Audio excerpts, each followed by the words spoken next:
Imagine this. A tired high school principal, chalk dust on his sleeves, steps up to a microphone in a cramped Calgary radio studio, and in the next 7 weeks, his voice will bring down an entire government. Outside, it's 1935. The Great Depression is strangling Alberta. 1 in 3 farms is on the brink. Men line up for bread, women pawn wedding rings, kids fall asleep hungry. In the Premier's office, Richard Reed shuffles grim reports and laughs at the idea that a Bible-quoting schoolteacher could be a threat. The bankers in their dark suits agree. He's just a preacher with a microphone. He'll burn out. What none of them see is the clock. The election is less than 2 months away. William Aberhart is 56 years old, exhausted, and already living on borrowed health and borrowed time. If he doesn't win now, he is convinced Alberta won't survive, and neither will his chance to change history. When he leans toward that microphone, it's not just a speech. It's a last-ditch attempt to beat the ticking of the clock. To understand how a man like this reaches that moment, you have to go back to a cold Ontario winter and a boy born with 1 foot in the church and the other in the classroom. He arrives on December 30th, 1878 in rural Huron County near the tiny community of Kippen. No one in that farmhouse imagines they're holding the future premier of Alberta. They're just trying to survive another season. The house is drafty, the snow finds its way through cracks in the walls, and every extra mouth to feed feels like a gamble against fate. The world that shapes young William is hard and narrow. Days start before dawn. Horses snort steam in the icy air. Fields need tending, chores never stop. Money is scarce, books are precious, and church is not an option. It is an order. On Sundays, the wooden pews are as unforgiving as the sermons. Heaven is bright, hell is vivid, and God is always watching. But in this strict, tight world, William discovers 2 things that will define him: the power of words and the hunger for certainty. He loves school with an intensity that startles his teachers. While other boys drift toward the barn and the fields, William drifts toward the blackboard. He traces letters slowly, then faster, then obsessively. He reads the Bible not as a distant holy book, but as a puzzle, a code that, if broken, will explain why some families sink and others rise. He doesn't shine on the playground. He shines when he speaks. By his teens, classmates notice something unsettling. When William stands up to read aloud, the room changes. His voice is not loud, but it carries, and suddenly the worn-out lines of Scripture sound new, urgent. A boy whose family fights to pay the bills is, for a few minutes, the center of the world. At home, the family moves more than they'd like, chasing opportunity, dodging hardship. Every move teaches William the same lesson: nothing is secure. Land can be lost. Jobs can vanish. Good, hard-working people can be crushed by forces they don't understand. So he searches for something he can understand. First, it's words. He studies, he reads, he debates. Later, it will be numbers, interest rates, price charts, the mysterious arithmetic of money that evaporates in bad years and flows in good ones. But that obsession is still far off. For now, he's just a farm boy who wants to teach. He trains as a teacher in Ontario, taking whatever steps are available: courses, certifications, endless practice at the front of cramped classrooms. He learns how to organize rows of restless children, how to turn silence into attention and attention into belief. The classroom becomes his first pulpit. Then another force enters his life just as powerful as faith and learning: love. He meets Jessie Flatt, a young woman whose steady presence contrasts his restless mind. Their marriage in 1902 anchors him. Jessie is practical where he's visionary, cautious where he's daring. When he talks about Scripture and prophecy late into the night, she listens. When he dreams about new opportunities, she asks the question he will hear for the rest of his life: can we really risk it? Ontario, by the early 1900s, feels too small, too crowded, too fixed. The West, on the other hand, is a rumor of open skies and open futures. Stories drift back east about Calgary and the prairies, about land, growth, a new world where a man can reinvent himself. William's faith has always been soaked in the language of promised lands and new beginnings. So when he and Jessie pack up and head for Alberta in 1910, it's more than a geographic move. It's spiritual migration. It's escape from the grinding caution of the old world into the terrifying freedom of the new. Calgary hits him like a physical shock. The prairie sky is enormous, almost arrogant. The city is still young, awkward on its feet, a place of half-finished streets and raw ambition. Railroads slice through the landscape, bringing in strangers, ideas, worry, hope. It feels to William exactly like the world the Bible describes before a great turning, unstable, unfinished, on the verge. He goes where he knows best, the schoolhouse. By 1915, he is principal of Crescent Heights High School. Day after day, he walks the same halls, hears the same clang of lockers and shuffle of boots, sees the same mix of youthful boredom and potential. He builds a reputation as strict but magnetic. He talks fast. He draws complex charts on the blackboard. He expects a lot from students and from himself. But his life doesn't split into teacher by day, preacher by night. For William, the line between those roles dissolves. He becomes deeply involved in local Baptist churches, first as a devoted member, then as a teacher, then as a lay preacher. He devours new theological ideas, prophecy, end times, dispensationalism. He pores over charts of history and scripture, convinced that God has hidden a precise timetable inside the pages of the Bible. At school, he drills dates for exams. At church, he drills dates for the end of the age. Not everyone appreciates this intensity. Some church leaders view him as too dramatic, too insistent, too ready to challenge the official line. He's brilliant, they admit, but dangerous. The same quality that enchants his radio listeners later, his ability to make complex systems sound simple, obvious, unavoidable, makes other pastors nervous. One of the first serious rivalries of his life begins here, not in Parliament, but in the pulpit. Conservative pastors roll their eyes at his charts and timelines. He, in turn, sees them as lukewarm, afraid to tell uncomfortable truths. The conflict never explodes into scandal, but it simmers, training William in a skill he will rely on in politics, turning institutional resistance into proof that he alone is brave enough to act. If the official churches won't go far enough, he will go around them. In 1927, he founds the Calgary Prophetic Bible Institute, an independent school where he can teach the Bible his way. No denominational committee, no timid elders, just eager students, a massive pulpit, and blackboards covered in verses and arrows and dates. He is now not just a lay preacher. He is a religious entrepreneur. Still, even the largest lecture hall has walls. And William is starting to think in terms of thousands, not hundreds. The tool that will change everything for him enters quietly, disguised as technology, radio. In 1925, he begins broadcasting Back to the Bible Hour on CFCN. At first, it's an experiment. Radio is still young and few people realize its power. But on cold prairie nights, around wood stoves and in dim kitchens, listeners twist dials and hear a voice that sounds like he's in the room with them. He speaks plainly, urgently, as if the world might end before the hour is up. Back to the Bible Hour becomes a phenomenon. His sermons leap over fences, over county lines, over social barriers. Farm families who never see a pastor in person hear William every week. In remote towns, his voice becomes more familiar than the premier's. He's still a principal, still a husband and father, but now he's something more, a presence. And that presence carries a simple message. The world is heading toward a great crisis, and people must be ready. Then the crisis comes, but not the one he expected. 1929, the stock market crashes, paper wealth evaporates. By the early 1930s, the Great Depression has its boot on Alberta's neck.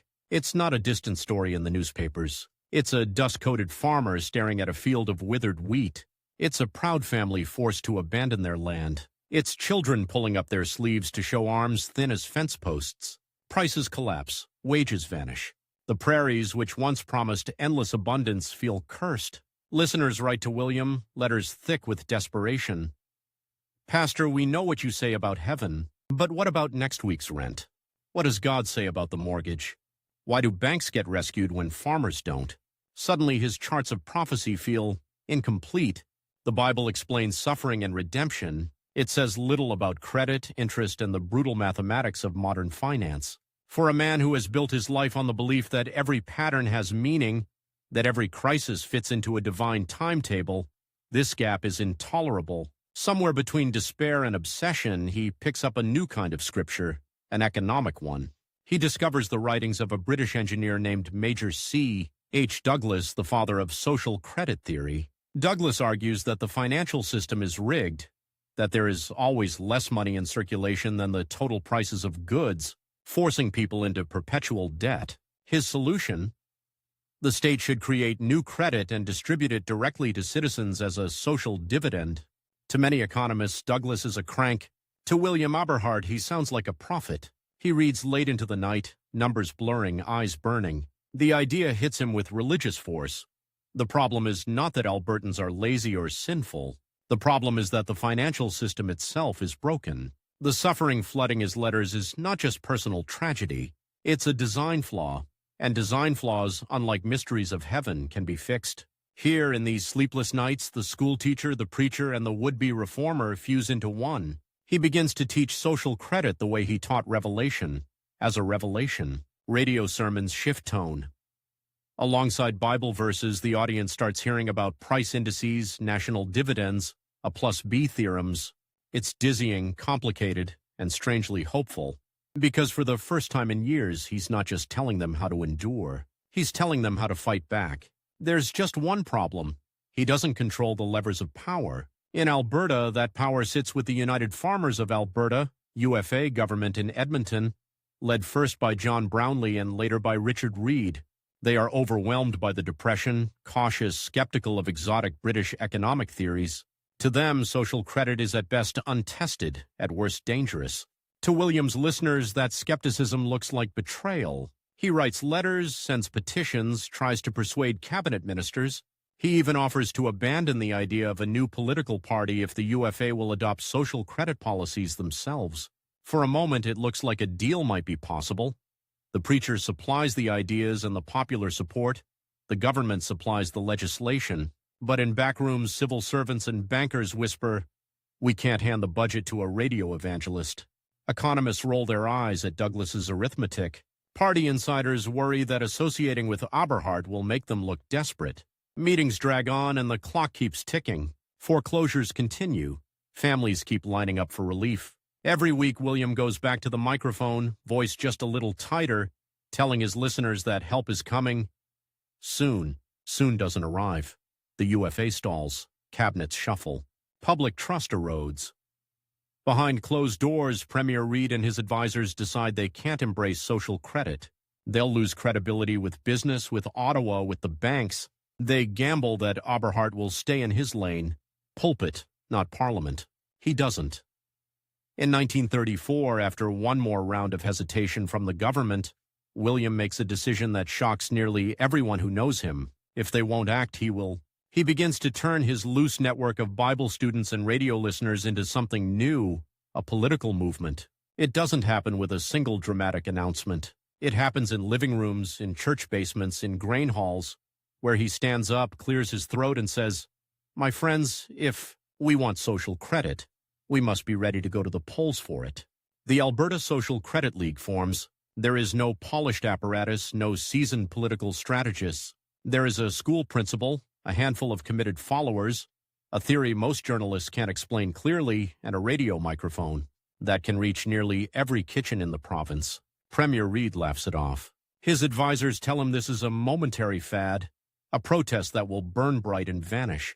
He's 60 by the next election, someone notes. He doesn't have time to build a real party. Time, that word again.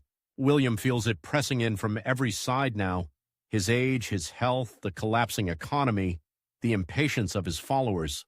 The 1935 election is drawing near, a fixed date on the calendar he cannot move or delay. He has a few months to do the impossible, transform outrage into organization, radio sermons into ridings, hope into votes. He travels relentlessly, preaching and politicking in the same breath. One night he's in a small town hall with a smoking wood stove and 40 farmers. The next he's back in Calgary, live on air, speaking to tens of thousands. He sketches social credit on blackboards as if it were a new gospel, comes home long after midnight, then drags himself to school. The next morning, still officially just a principal. All the while, his rival is no longer just anonymous bankers or cautious clergy. It has a face. Premier Richard Reid, the man whose government refused to act, the man now fighting to keep control of a province that no longer trusts him. The campaign turns brutal. Newspapers owned by business interests warn that Aberhart's ideas will bankrupt Alberta, scare away investors, bring chaos. Editors mock him as Bible Bill, a zealot who confuses theology with economics. They print cartoons of him handing out money from a bottomless sack, promising riches that do not exist. Aberhart leans into the insult.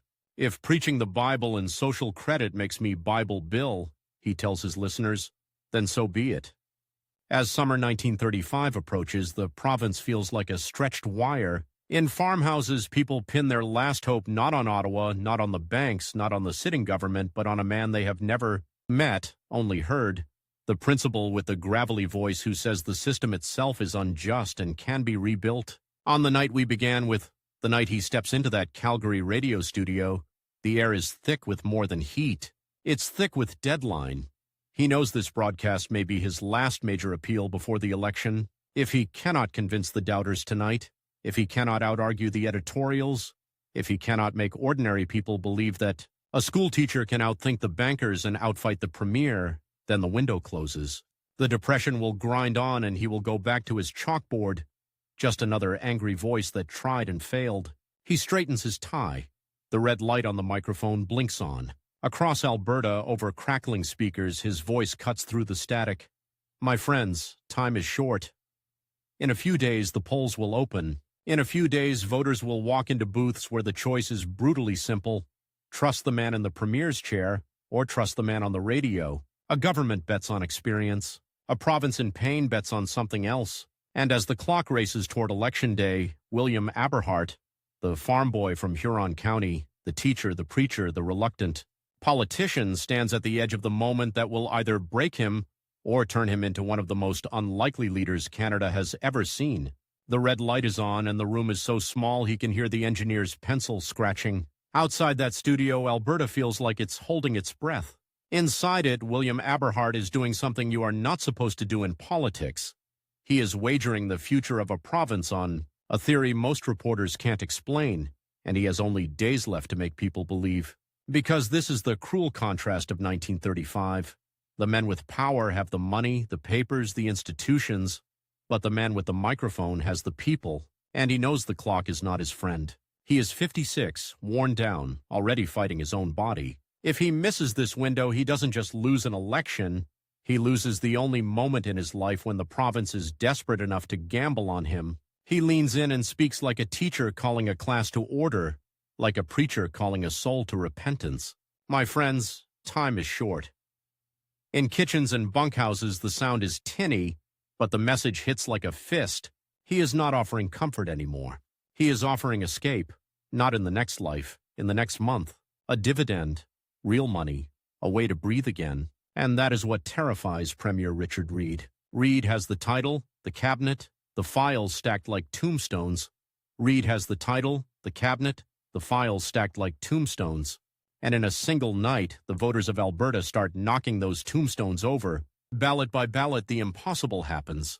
In tiny schoolhouses lit by kerosene lamps, in city polling stations that still smell of wet wool coats, the numbers tilt, then slide, then avalanche. Social credit candidates who were mocked as cranks and nobodies watch stunned as their vote totals climb past the old parties. In some ridings, the margin isn't a handful of votes. It's whole towns changing sides, whole counties flipping like a coin. By midnight, it is not a contest.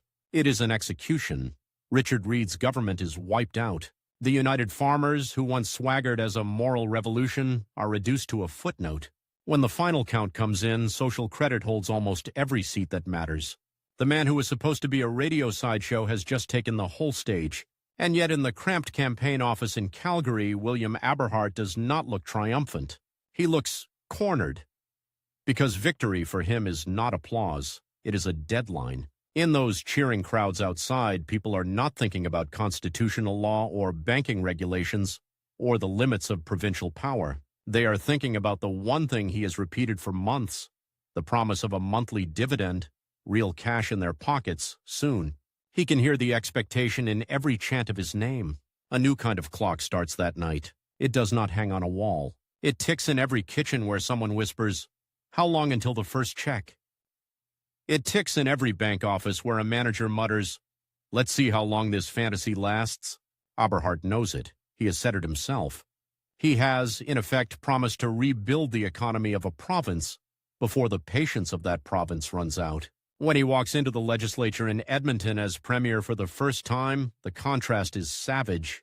The building is all marble and oak, portraits of solemn men, a dome that seems to float. It was built for continuity, for the smooth passing of power from one respectable government to another. And now into that echoing hall strides a high school principal turned radio preacher who has just detonated the old order. The civil servants watch him with the careful politeness reserved for a dangerous substitute teacher. He asks blunt questions, pushes for quick action. He wants debt relief for farmers yesterday. He wants the technical details of how banks create credit, explained in a way he can write on a chalkboard. He wants to know exactly why a province that can build a railway cannot issue its own money. His main competitor is no longer Richard Reed. Reed has been buried by the vote. His new opponent is harder to point at, harder to beat. The invisible machinery of the financial system backed by a federal government in Ottawa that smiles and nods and quietly sharpens its knives. From the very beginning, an invisible war starts. On one side, Aberhart with his caucus of true believers, the teachers and farmers and shopkeepers he has swept into office, and a desperate electorate that expects miracles on a timetable. On the other, the chartered banks, the business press, and a federal prime minister, William Lyon Mackenzie King, who smiles almost apologetically as he prepares to say no over and over again. Aberhart's first moves are fast and dramatic. He pushes legislation to ease farm foreclosures, stretch out debt payments, shield families from losing everything. For the first time, some farmers open letters from the government and feel relief instead of dread. There are long nights in the legislature, voices hoarse, pages drenched in cigarette smoke, as social credit MLAs vote through bills. That would have been unthinkable a year earlier. The newspapers rage. Irresponsible, dangerous, wild experiment.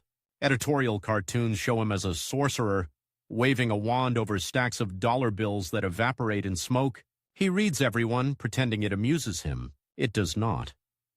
Behind the irritation is something bigger, the knowledge that he is burning political capital every day he does not deliver the simple, a blunt thing people remember, the dividend. Inside his own movement, tension starts to build. Social credit theory, as taught by its British founder Major C. H. Douglas, is intricate, almost mathematical. It speaks of A plus B theorems, compensated discount, national dividends tied to production. On the radio, Aberhart could simplify that into metaphors. In government, metaphors are not enough. You have to draft regulations, define terms, carve your vision into the stone of law. He brings in outside experts, men associated with Douglas, to help design the system. They arrive in Alberta like engineers stepping into a half-built power plant. To them, Aberhart's landslide is not an endpoint, it is a testbed. They want the theory implemented fully, ruthlessly. State control over credit, new boards, new oversight over banks. They speak in technical phrases, impatient with compromise. Here is the twist he did not see coming. In their eyes, he is not the fearless prophet of the airwaves. He is the man on the spot who must be pushed, prodded, sometimes ignored. And on the other side of this suddenly crowded room stands his newest, most dangerous competitor. Not a party leader or a banker, but his own clock. He has, in practice, perhaps a year, 2 at most, before the glow of his landslide fades and the simple question starts sounding like an accusation. Where is the money, Mr. Aberhart? So he gambles again. If Ottawa and the banks will not cooperate, Alberta will try to create its own purchasing power. One of the strangest experiments in Canadian economic history begins: prosperity certificates. Notes issued by the province, stamped each week to keep them circulating, designed to force money to move instead of pile up in vaults. Imagine it.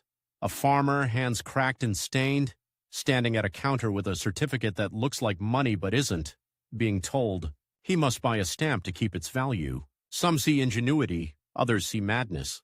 The newspapers roar with derision. But for a brief, surreal moment, Alberta feels like a laboratory, a place where ordinary people handle little slips of paper that represent a direct challenge to global finance. The backlash is ferocious. Bank executives visit Ottawa, faces tight. Business associations send telegrams warning of disaster. Federal officials, who once dismissed Aberhart as a local curiosity, now study his laws with forensic focus. They see in Alberta a precedent that, if allowed to stand, could unravel their control over money across the whole country. In the quiet offices of the Federal Justice Department, the counterattack begins. Legal opinions, references to the Supreme Court, careful strategies to challenge the constitutionality of Alberta's social credit laws. On the surface, the letters are polite. Between the lines, the message is brutal. You are stepping into our jurisdiction. Back off. Aberhart does not back off. But he cannot ignore the obstacles either. Then comes another twist, sharper than any editorial, more personal than any court challenge, his own caucus rebels. By 1937, some of the social credit MLAs, fired up by readings of Major Douglas and frustrated by delay, decide Aberhart himself is the bottleneck. In smoky hotel rooms over coffee gone cold, they whisper that he has become too cautious, too willing to listen to lawyers and civil servants. They begin to see him the way he once saw the old parties, as a man talking big and delivering little. The backbenchers' revolt erupts. MLAs who owe their seats to his campaign now press him, openly, to hand over more control to a new social credit board that would implement the theory without compromise. It is not just a policy dispute, it is a challenge to his leadership, his identity. For a man who has built his life on being the voice that others follow, the sensation is like taking the stage and feeling the audience turn away mid-sermon. He fights back in the only way he knows, with argument, persuasion, sheer force of personality. In caucus meetings that stretch past midnight, he alternates between patient explanation and booming indignation. He reminds them of the obstacles, federal vetoes, court challenges, banks that threaten to pull out. He does something he has rarely done in public. He admits how tight the margins are, how narrow the path really is. But outside those rooms, the clock keeps ticking. Newspapers, furious at his attempts to reshape the financial system, become bolder in their attacks. They lampoon not just his policies, but his religion, his broadcasts, his personal character.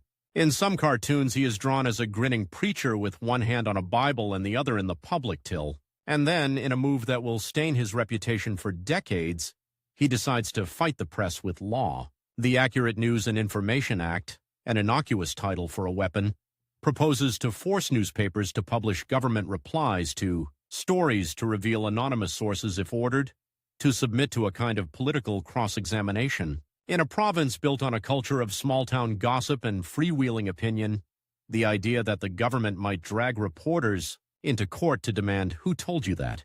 lands like a slap. His critics call it censorship. His supporters say he is only trying to make the press tell the truth. Aberhart, furious at what he sees as a deliberate campaign to sabotage the province's experiment, convinces himself this is discipline, not repression. But there is another competitor in this arena, one that cares for neither theology nor monetary theory, the Constitution. Lieutenant Governor John C. Bowen, a king's representative with a lawyer's mind, does something no one in Alberta politics has seen in living memory. He refuses royal assent to key social credit bills aimed at controlling the banks. For the first time, a premier's signature is not enough. The documents sit, unsigned, power stopped cold at a wooden desk. The symbolism is devastating.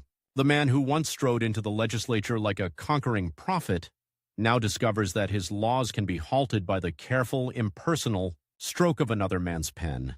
Ottawa escalates. The federal government sends Alberta's social credit laws to the Supreme Court. In 1938, the judges speak, in phrases that seem bloodless on paper but feel like hammer blows in Edmonton. Key parts of Aberhart's program are ruled unconstitutional. The province cannot regulate banks in the way he wants. The Accurate News and Information Act is struck down. His great economic crusade crashes into the hard wall of Canadian federalism. For his enemies, this is vindication. For his supporters, it is betrayal by an elite club of lawyers and bankers in distant cities. For Aberhart himself, it is something harder to define, a moment when he realizes that vision and votes and microphones are still not enough to bend the entire system. And yet somehow he is not finished.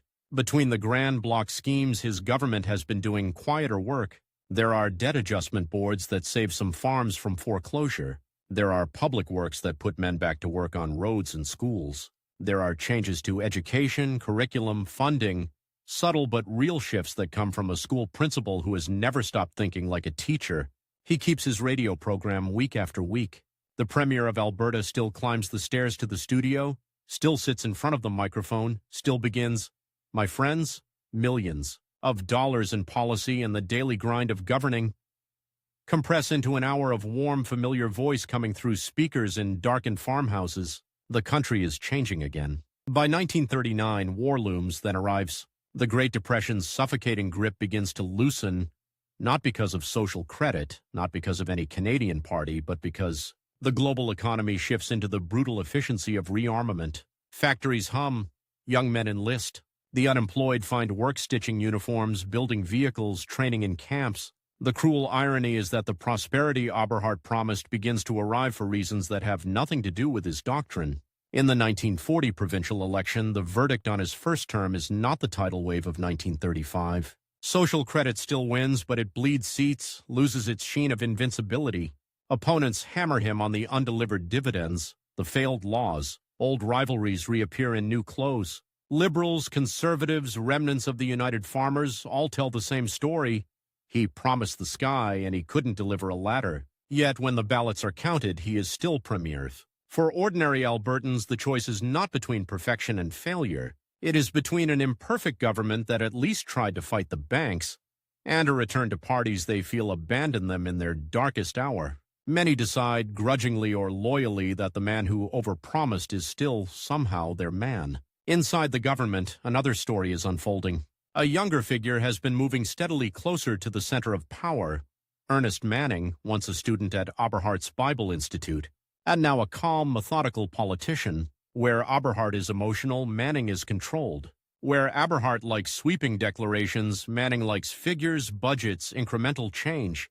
He becomes provincial treasurer, the man who actually balances the books for a province that has been flirting with bankruptcy. In cabinet meetings, their dynamic is increasingly clear. Aberhart paints the big picture, the moral stakes. Manning points to the columns of numbers, the demands from Ottawa, the limits of borrowing. They are allies, but also quietly competitors, for the trust of the caucus, the confidence of the public, the shape of social credit's soul. As the war progresses, Ottawa centralizes economic power under the banner of national emergency. Controls that Aberhart once demanded from Edmonton now flow from the federal capital. The space for provincial experimentation shrinks. The man who wanted to remake finance discovers that he is now one more premier navigating federal rationing, wartime taxes, national priorities. The strain shows. He is no longer the 50-something campaigner of 1935 bounding upstairs to the microphone.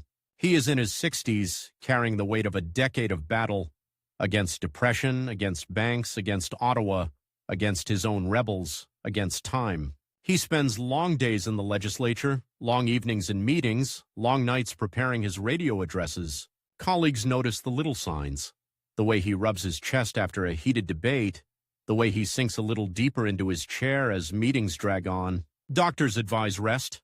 He nods, promises, and keeps going. Somewhere inside, that sentence from the campaign still beats, "My friends, time is short." He once meant it for Alberta.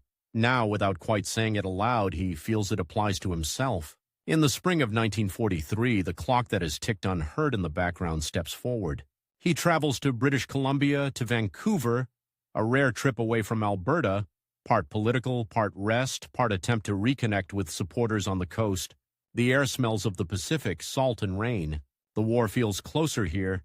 Ships move in the harbor, soldiers in uniform crowd the streets. He is far from the wheat fields and cold winters that shaped him, but the worries have come along in his luggage, the budget, the next broadcast, the future of his movement. In a hotel room, he pores over notes, sermons, policy outlines. Outside, the city hums.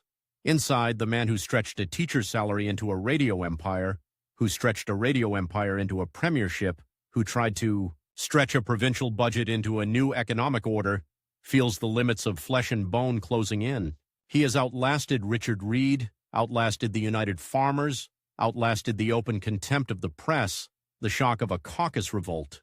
On the vetoes of a lieutenant governor and the gavel of the Supreme Court, he has survived long enough to see war change the economy in ways his theories never could, survived long enough to see his former student become his essential partner and potential successor. But he has not escaped the final competitor, the one no election can postpone, no statute can overrule. Somewhere in Alberta that night, a radio sits silent, waiting for the familiar voice to return. Somewhere in Edmonton, files lie stacked on his desk, questions unanswered, battles not yet finished. Somewhere in the future, people will argue about whether he was a visionary or a menace, a savior or a fraud. For now, he is just a tired man in a strange city, listening, whether he admits it or not, to the ticking of a clock he cannot see. Time is short, and his story is not done.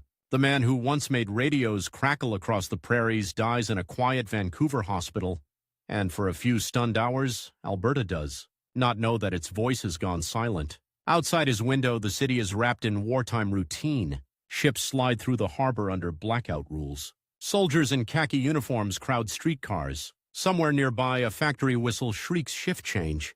Inside, under the harsh cone of a hospital lamp, William Aberhart's world has narrowed to a bed, an oxygen mask, and the stubborn rhythm of a failing heart. He is 64, but in this moment he feels much older.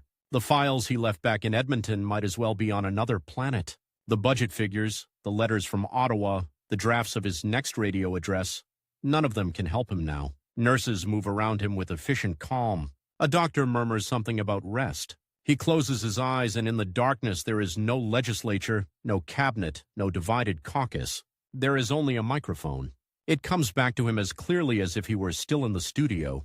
The red on-air light, the hush before the first word, the knowledge that in a few seconds 1,000,000 miles of wire will carry his voice into kitchens and parlors and bunkhouses. For years he has measured his life in broadcasts, in sermons delivered to the invisible congregation of a province in pain.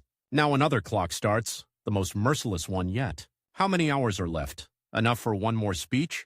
Enough to settle who will carry social credit after him? Enough to make sure his great rival will not rewrite everything he has fought for? He will not get that luxury. In the early hours of May 23, 1943, William Aberhart loses his last contest. Not to Richard Reed, not to Mackenzie King, not to the chartered banks or the Supreme Court, but to the competitor that has been gaining on him since the day he first stepped into public life: time. When the news finally crosses the Rockies, it does not arrive with trumpets. It comes as a short item on the telegraph wires, squeezed between war dispatches and commodity prices. Premier of Alberta dead in Vancouver. Editors stare for a second, then reach for their pencils. In an era when entire cities vanish in bombing raids, the death of a provincial premier is not, in the cold arithmetic of headlines, the biggest story of the day. But in Alberta, the impact is not measured in type size. The bulletin interrupts music on the radio. A sleepy announcer clears his throat, his voice tightening as he reads the wire. In farmhouses where the lamp is already turned low, hands freeze above the supper dishes. In boarding houses full of war workers, heads lift from card games. In a tiny kitchen in Calgary, an elderly woman grips the sides of her chair so hard her knuckles go white. For years, she has scheduled her Sunday evenings around the Premier's broadcast. Now the man who boomed, "My friends," into her life is gone, and the silence that follows the announcement feels physically heavy. The government in Edmonton learns the news in fragments: a telephone call, a rushed note across a cabinet table, a whispered confirmation. Some of the ministers had seen the strain on him. They had watched his shoulders sag after late-night debates, watched his hand tremble slightly as he reached for a glass of water during caucus showdowns. Yet the idea that he is suddenly irreversibly absent hits like an electric shock. In a matter of minutes, the central question of Alberta politics changes. Not can he deliver the dividend? Not will Ottawa block the next bill? But something more primal, more destabilizing. Who leads now? For nearly a decade, social credit has been less a party than an extension of one man's will. He was the founder, the preacher, the teacher, the strategist, the chief explainer of a doctrine so complicated that even many of his own MLAs never really understood it. He could walk into a caucus meeting in chaos and, with a mix of charm and thunder, bend it back into shape. He could go on the radio after a bad week and talk anxious supporters back from the edge. Now, overnight, that gravitational center disappears. The Constitution offers a formal answer. The cabinet must choose a new leader, the party must ratify, the lieutenant governor must invite someone to form a government. But in the cramped rooms where social credit's inner circle gathers, the real dilemma is not legal. It is personal, ideological, strategic. Because the man who has been standing just off stage, waiting, is not a clone of Aberhart. Ernest Manning is in his early 30s, a full generation younger than the premier who first took him under his wing. He once sat in Aberhart's Bible classes as a shy teenager, taking meticulous notes while the older man sketched prophetic timelines on the blackboard. Now he is provincial treasurer, the keeper of the books, the quiet architect of a painful but necessary return to balanced budgets. On paper, he is the obvious successor. In reality, he is also the clearest signal that the movement is about to change. Manning believes in social credit, but not as a rigid catechism from Major Douglas. He believes with almost religious intensity in order, balanced accounts, predictable policies, stability for business as well as for farmers. He has watched Aberhart crash his grand monetary schemes against the breakwater of the Constitution and federal power. He has seen how much political blood those battles cost, and he has drawn his own conclusions. In the hours after Aberhart's death, as cabinet ministers sit around tables littered with ashtrays and half-drunk cups of coffee, a new competition starts. On one side are the true doctrinal social creditors, the MLAs and activists who still dream of national dividends, detailed A+B theorems. As a province that issues its own purchasing power without apology, they want a leader who will carry on the war against the banks exactly where Aberhart left it, perhaps even more aggressively now that the courts in Ottawa have shown their hand. On the other side is Manning, with his calm voice and his careful ledgers, ready to argue that the war has already been decided on those fronts, and that if social credit is to survive, it must adapt. The clock that once ticked for Aberhart, deliver relief before the people lose patience, now starts ticking for his successor in a different key. Stabilize this government before it tears itself apart. There is no time for a leisurely leadership convention. The war demands steady administration. Ottawa watches carefully. The banks, still suspicious, stand ready to bolt at any hint of fresh experiments. The opposition parties that Aberhart crushed in 1935 sense opportunity like dogs scenting blood in the snow. Manning understands the stakes with brutal clarity. If social credit fractures now, if the caucus splits between purists and pragmatists, the party will not simply lose an election. It will vanish, written off as a strange temporary fever of the Depression years. So he moves quickly but not loudly. He does not thunder from the pulpit. He visits colleagues quietly in offices and hallways, laying out the situation in terms they cannot ignore: the province's finances. On the federal war regulations, the real limits of what can be attempted while Hitler's armies still occupy half of Europe, he does something that would have been unthinkable in the early days of the movement. He talks not about monetary miracles, but about good government. The twist is subtle but profound. Under Aberhart, social credit was an insurgency, a moral uprising wrapped in economic theory. Under Manning, if he can secure the leadership, it will become something else: a governing machine, cautious about grand promises, ruthless about staying in power. The internal rivalries that flare in those days are sharp, but mostly hidden from the public. A few doctrinal MLAs grumble that the student is betraying the teacher, softening the message, drifting toward the old parties he once condemned. Manning listens, nods, and replies with the same phrase in various forms. If we do not survive as a government, none of the theory matters. He wins. Within weeks, he is sworn in as premier, the youngest in Alberta's history. The ceremony is simple, almost austere. There is no time for spectacle. The war, the budgets, the daily grind of administration will not wait for grief. And yet Aberhart is not gone from the room. His portrait stares down from the wall. His name hovers over every discussion about policy. His promises, fulfilled and unfulfilled, still shape the expectations of voters. Manning, who once followed him like a disciple, now faces a delicate, almost impossible task. He must defeat his mentor, quietly, posthumously, without ever appearing to betray him. He begins by rewriting the rhythm of social credit's public life. The Premier's weekly radio broadcast continues, but the tone changes. Where Aberhart's voice rose and fell like a revival meeting, Manning's delivery is cool, measured, almost technocratic. He keeps the language of fairness, of ordinary people getting a better deal. But he avoids the intricate Douglasite formulas, the bold declarations about remaking the financial system. Instead, he talks about roads, schools, hospitals. He talks about managing oil and gas revenues as they begin to grow, about diversifying the economy, about attracting investment without surrendering control. The monthly dividend, once a near sacred phrase in social credit rallies, fades from his vocabulary like a half-remembered hymn. The government still calls itself social credit. The movement still rallies under the banners Aberhart raised. But the substance is slipping, inch by inch, toward something far more conventional: a conservative populist party with a religious tone and a long memory of humiliation at the hands of Eastern banks. For the purists, this is a slow-motion betrayal. For many ordinary Albertans, exhausted by years of depression and then war, it feels like a relief.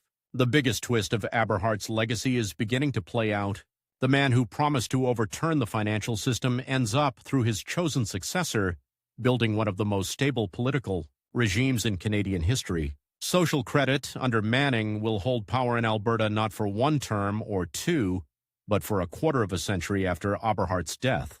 It will preside over the discovery and exploitation of massive oil reserves, over the rise of highways and suburbs and modern universities, over the transformation of Alberta from a hard-pressed agrarian province into a wealthy, resource-powered society. Ask a young Albertan in the 1950s what social credit stands for, and you are as likely to hear good roads and low taxes as dividends or bank reform. Ask them who William Aberhart was, and many will pause, searching before answering, "Wasn't he a premier? I think my parents used to listen to him on the radio." His name survives, but it migrates from the front page to the plaque. A bridge bears it. A high school carries it. In Calgary, students trudge through the doors of William Aberhart High School, their minds full of homework and hockey and pop songs. Few of them know that the building's namesake once tried to rewire the way money works. Fewer still have any patience for talk of A plus B theorems. To them, he is a face in a sepia photograph, another serious man from the past. Yet in quieter ways, his influence runs deeper than the fading specifics of social credit doctrine. Teachers in rural Alberta find their salaries more secure, their schools better funded, thanks in part to reforms that began under the school principal turned premier. Farmers, once terrified of foreclosure, live on land that debt adjustment boards help them keep. The idea that a government has a duty to shield ordinary people from the full brutality of market forces has moved from the margins into the mainstream, helped along by a decade of Aberhart's rhetoric about justice and Christian responsibility. His fiercest enemies, the chartered banks, never forget him either.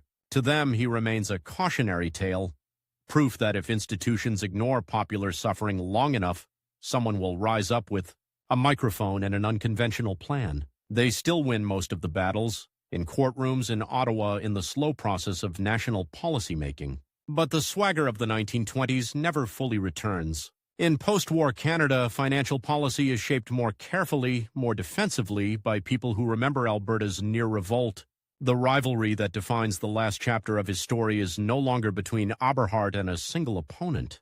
It is between competing versions of what his life meant. In one telling, favored by many national commentators and some later historians, he is a demagogue, a charismatic preacher who peddled economic snake oil to desperate people, who attacked the free press, who flirted with authoritarian tools when his plans were blocked. They cite the Accurate News and Information Act, the court battles, the impossible promises. In this version, his death is portrayed almost as an escape hatch for Alberta, allowing a more reasonable leader to take over before real damage was done. In another telling, held on to stubbornly by some of his old supporters and by those who felt genuinely saved from ruin during the Depression, he is a prophet without honor, a man who saw clearly how the financial system failed ordinary people, who fought for relief years before the broader welfare state took shape, who was strangled by the legal technicalities of a system rigged to protect banks. They point to foreclosures halted, to farms saved, to the sheer raw courage it took to stand in the legislature and accuse powerful institutions of injustice. Between these two poles, historians argue, footnotes multiply and footpaths to understanding branch like veins in stone. Ernest Manning, ever the careful politician, walks a narrow ridge between them. In public, he praises Aberhart as a visionary, the founder of the movement, the man who awakened Alberta to its own strength. He attends memorial events, donates to causes that bear his mentor's name, encourages the use of Aberhart's image in campaign literature. The ghost of the old premier becomes a kind of sacred mascot for social credit, an emotional anchor that keeps voters loyal even as the party's actual policies evolve. In private, Manning continues his quiet counter-revolution. He streamlines the bureaucracy, courts business investment, reassures Ottawa that Alberta will not be a laboratory for radical monetary innovation. He invokes Aberhart's sense of moral duty while steadily abandoning Aberhart's more explosive economic ideas. In a way, he wins their long, unspoken rivalry, not by defeating his teacher while he is alive, but by editing his legacy after he is gone. There is a certain cruel poetry in that. All his life, Aberhart raced against clocks, the bell at the end of class, the broadcast schedule, the election calendar, the threatened patience of a province in pain. He packed his days with sermons and lessons and speeches as if aware at a bone-deep level that he would not be granted a leisurely old age in which to shape his own legend. He was right. Others would tell his story for him, supporters, enemies, successors, scholars. They would sift through his speeches, his policies, his private letters, searching for the real Aberhart, the private man behind the public roar. Some would find sincerity and compassion. Others would find rigidity and vanity. Many would find both fused in the same complicated human being. And somewhere in Alberta, decades after his heart stopped beating in that Vancouver hospital, an elderly farmer might still remember the night a stranger's voice crackled through a cheap radio and said, "My friends, time is short, and we must act." He might remember how, for a few years, that voice made him believe that the world could be tilted, even slightly, in favor of people like him. He might not care what the Supreme Court said, or how Ernest Manning rebalanced the budget, or what economists later concluded about social credit theory. For him, the legacy would be simpler, more intimate. Someone at last sounded like they were on his side. That, in the end, is the measure of influence that resists accounting. William Aberhart did not remake the global financial system. He did not deliver the famous dividends. His most ambitious laws were struck down. His life ended not in a blaze of triumph, but in a hospital bed far from home, his last thoughts lost to history. And yet the shockwaves of his brief decade in power, of his struggle with rivals seen and unseen, of his race against time, rolled out. 4 generations, in the long social credit dynasty that followed, in the cautious respect with which Canadian governments approached economic suffering, in the enduring suspicion of distant financial elites that still flavors politics on the prairies. He spent his life turning up the volume on his own voice, fighting to be heard over the static of institutions and inertia. Now, long after that voice has fallen silent, the questions he forced onto the air: who does the system really serve? How much inequality will people tolerate? What happens when faith and economics collide? Continue to echo, faint but persistent, under the smoother, more measured broadcasts of those who came after him. The clock he set in motion keeps ticking in ways he could never have scripted. And somewhere in the long middle distance of Alberta's story, between the marble dome of the legislature and the crackling memory of a radio sermon, the outline of a heavyset man with a furrowed brow still lingers, half teacher, half prophet, forever walking fast, forever a step ahead of himself, forever racing a competitor no one else can see.